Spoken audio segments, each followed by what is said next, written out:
They're cute, they're cuddly, and they're for sale. These people sounded very legitimate. Michelle Kuster of Peevely fell in love with the dogs on this website, avashomeshitsupuppies.com. This is Max. After losing her beloved best friend in December, she thought it was time for a new puppy. I looked for local breeders or people that were, had litters that for sale, and I really didn't find anything. Until she found this website and clicked on this tiny, adorable Shih Tzu. Here's Marley. Kuster began communicating with the people behind the site. They asked for $550. Kuster wired the money via MoneyGram per their request from a Walmart in Festus to be picked up at a Walmart in Texas.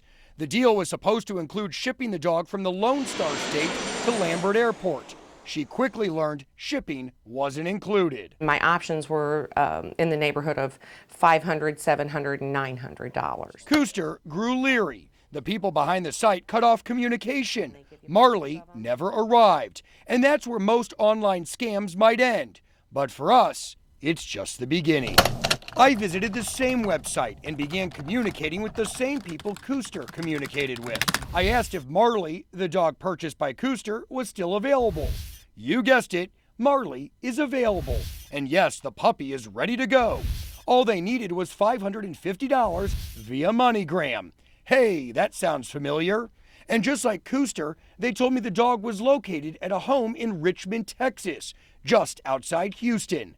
They even invited me to pick up Marley in person. So I headed 800 miles south to this suburban Houston neighborhood and on a sunny Texas afternoon knocked on the door.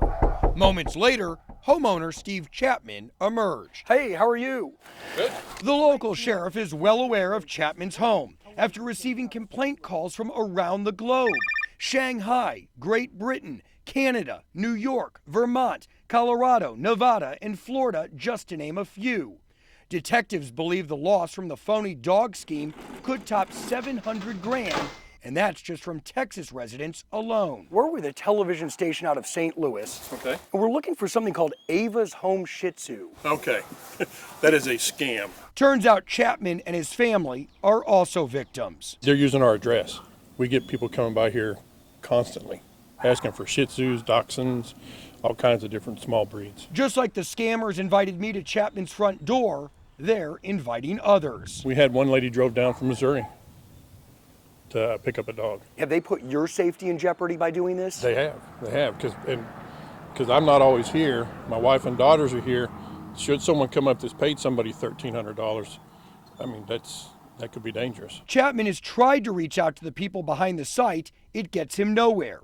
The sheriff believes it's operated nearly 7,000 miles away in Nigeria.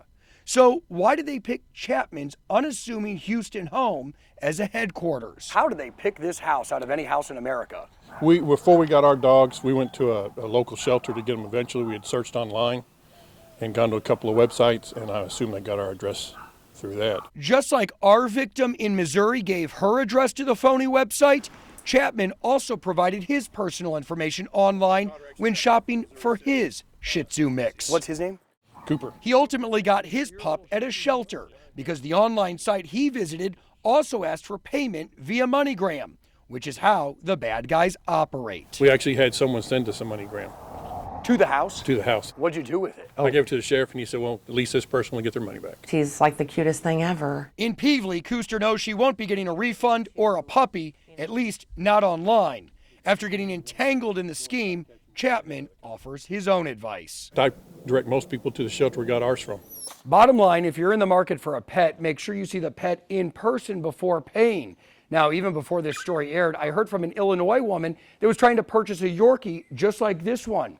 She paid $1,500 also to someone in Texas, but never received the pet. Now, I did ask the FBI if they're investigating. They say they cannot confirm or deny the existence of an investigation. Chris Nagus, News 4.